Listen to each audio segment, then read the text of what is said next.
Wednesday morning, Rosh Chodesh morning here at JM in the AM. Well, we always love speaking to Phil Rosen, and we have a variety of topics that we always address with him, and we appreciate his leadership and his insight into a whole bunch of stuff. But boy, today I felt, well, not just today, since Sukkot, I felt we really owe it to him to get him on the air, because Phil Rosen is one of those people who for years now has been telling us that it is possible to actually have a peace agreement in the Middle East. And we know how tenuous it is. We get it. But he said it's possible, and he said it's possible that countries that we never suspected would be interested in the Abraham Accords would, in fact, display an enthusiasm, nothing definite yet, but an enthusiasm for joining the Abraham Accords. And all this now we see has come true. The peace deal, etc. Obviously, we'll discuss that with him. But the enthusiasm for Abraham Accords, you can't deny.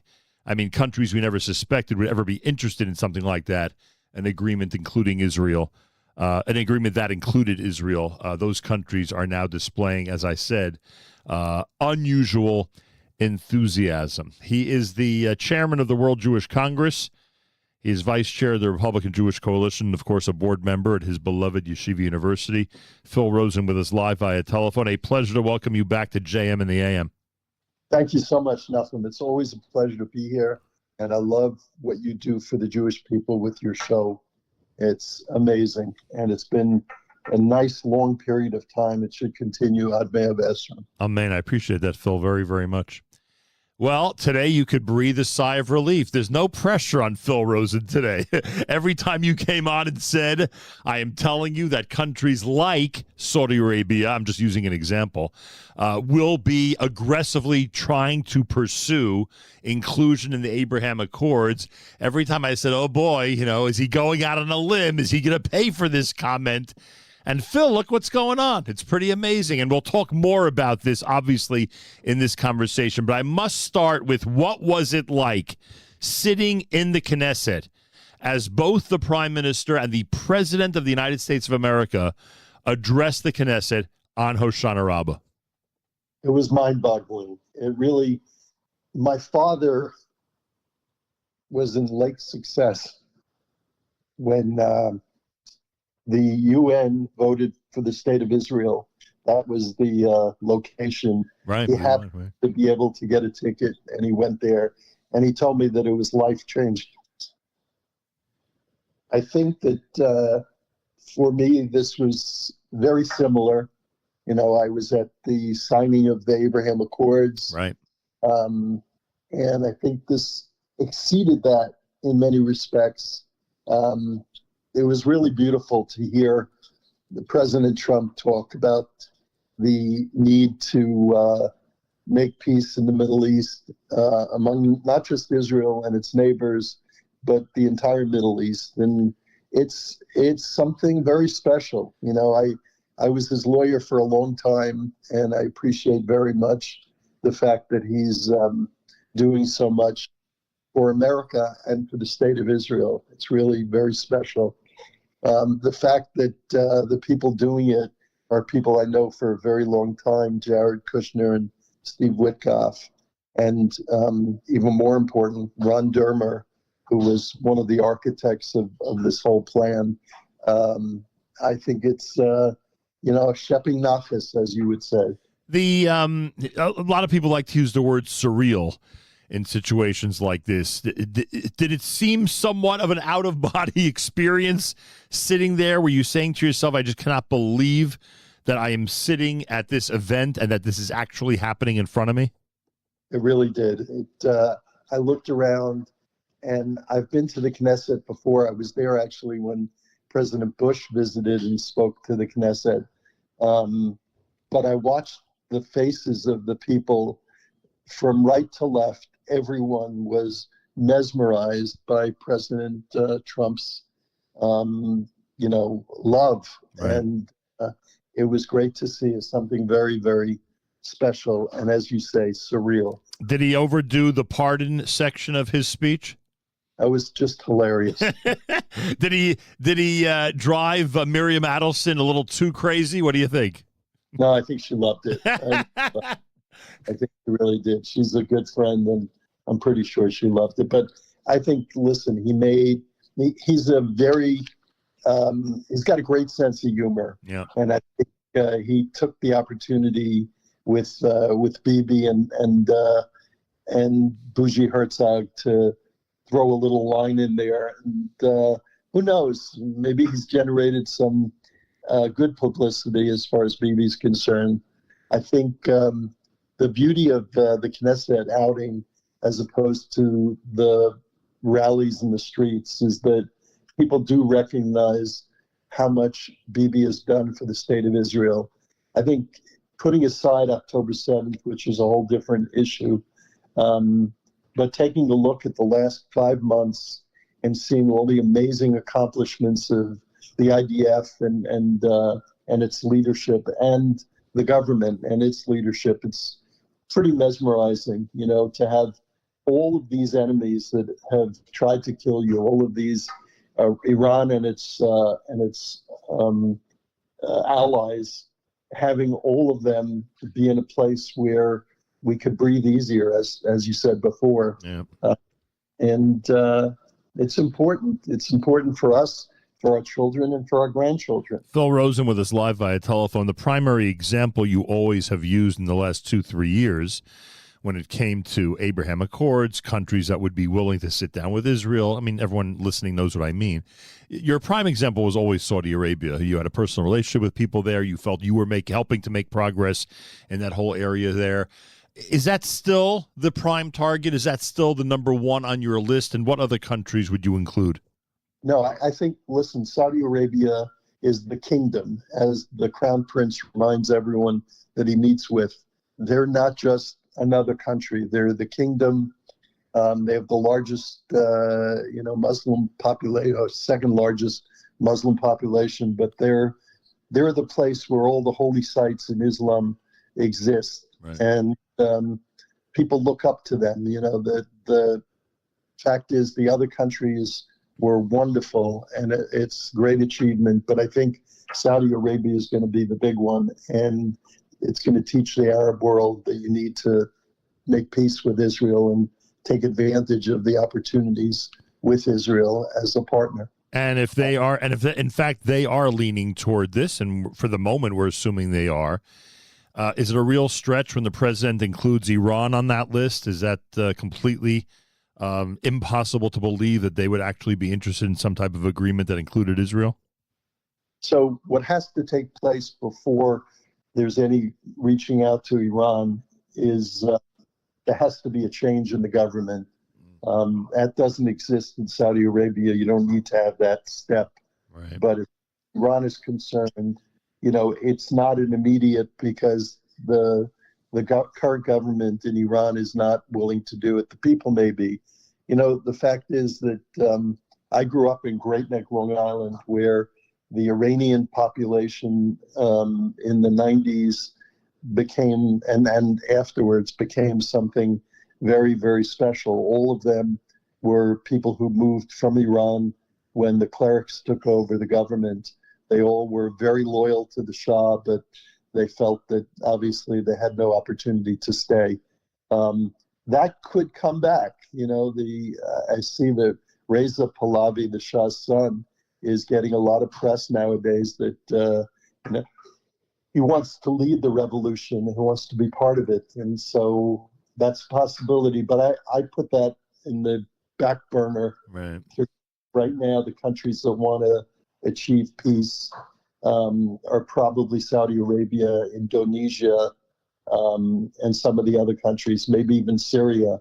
Those are, amazing. If you took somebody and put them in a spaceship 20 years ago and then took them out today, they would say to you, how is this possible? Those are the bitter enemies of the Jewish people. I mean, Syria, just for example, my uncle fought in the 48 war and was killed on the Syrian border, and in a place called Mishmar HaYarden. And so we looked at Syria as being the nastiest of all of Israel's enemies.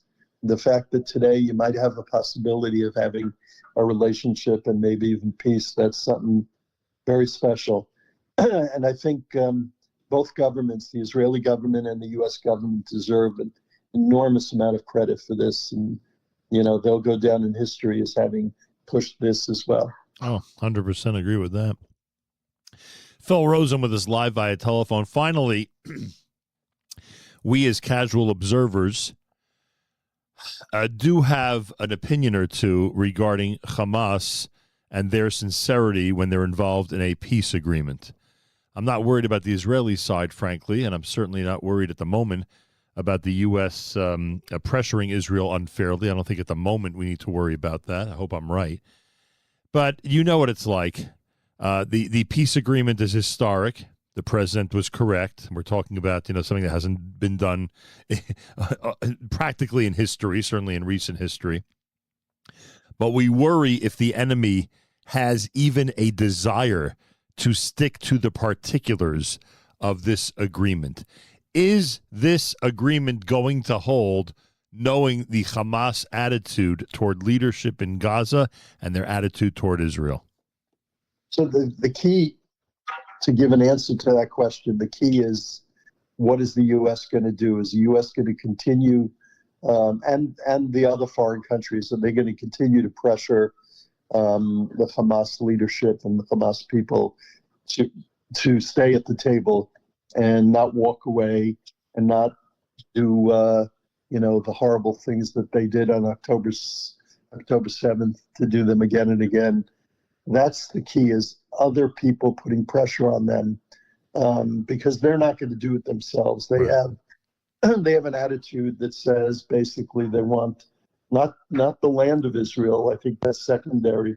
What they want is to kill Jews. And so when somebody has that attitude, and they've said it again and again, the only way they'll continue to be at the table is pressure from their allies, meaning Qatar and Turkey, and some of the other countries, some of the other Muslim countries such as France and Canada.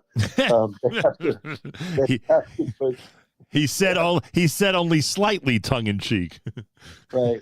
They have to put pressure on Hamas and keep the pressure on. By the way, that's why I like the timing of the vice president's trip. I think it's a symbol and a signal that they're ready to continue to pressure. That's right. And he's there with Jared, with Witkoff, and they're living there basically in order to put pressure on and make sure that people don't walk away from the table. And then there's no worry that Israel's going to walk away from the table, but there is a worry that Hamas won't stick with the agreement. I hope they do. I think, fortunately yesterday, 2 Israeli soldiers were killed. Yep. And that means a lot. The one thing that we don't recognize is the number of Israeli soldiers and the number of Israeli people that have been killed since October 7th is mind-boggling.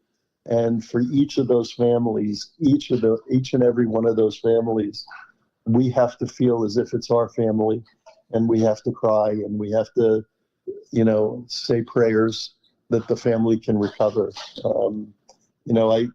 When I grew up, there was a close friend of ours, the Yehuda family, that were the principal of North Shore Hebrew Academy, and their kids. They had seven kids, and their youngest was killed in '82 in Lebanon in the war. Wow! And they never recovered, literally never recovered. And so I look at all these families, 900 soldiers, 1,200, people on October 7th, and you think to yourself, these are people that will never recover, and you have to pray that that it gets a little better for them, but they'll never recover. Yeah. So that's what we have to think about. Yeah. And with all the celebrating, we have to think about all the people that can't celebrate. Staggering numbers, and for that alone, we hope that the peace agreement, as you indicated, that it holds and that we're able to move forward, and that our brothers and sisters in Israel have an actual day. We'll start with one day of peace, because the line is always, it's been 77 years they haven't had a quiet day in Israel.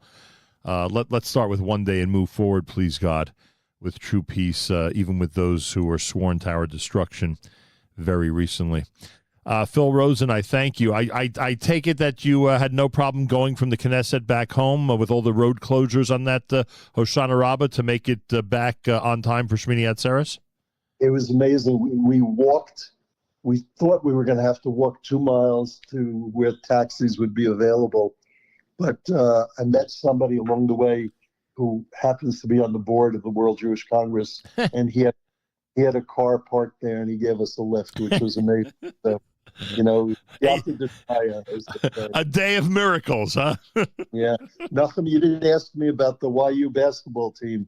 Remember, my nephew was a star for 4 years. Yeah, we can't forget it. We can't forget that your nephew was a star for 4 years. I think this year is going to be a good year for the team, and you'll have Elliot on. He'll tell you more. Well, I had a, and I already have my first question for Elliot, because I don't know if you saw this or not. He actually put out a social media post saying how he hasn't been this excited about the start of a season in whatever time it was. And I remember how many years he said. I'm saying to myself, boy, that's unusual. You would think, especially Elliot, knowing him and his passion for basketball, that every year he'd really be up for the new season this time of year. But for some reason, it seems, and again, we'll ask him why, that this year is something extra special. So, Phil, we may be sitting there when, again, another winning team takes another title at Yeshiva University. You never know. I look forward to it, Nachum. It'll be great. Thank you. Thanks so much, and thanks for joining us this morning. Phil Rosen, of course, he's the chairman of the World Jewish Congress, vice chair of the Republican Jewish Coalition, and board member at Yeshiva University. And you heard how relaxed he was this morning? That's right, because the last couple of years he's come on, and he's made predictions about peace agreements and countries that will be interested in actually having a normal relationship with Israel. But, it was a prediction. He was worried, I'm sure. A little tension in his voice, whether it would come true. And now he has the honor of having been at the Knesset during this historic day on Hoshana Rabbah and actually seeing countries moving forward in enthusiastic fashion to make agreements, please God, with Israel, which is just unbelievable. Yeah, you heard the calm in Phil's voice. More coming up. You're listening to a Wednesday Rosh Chodesh edition of JM in the AM.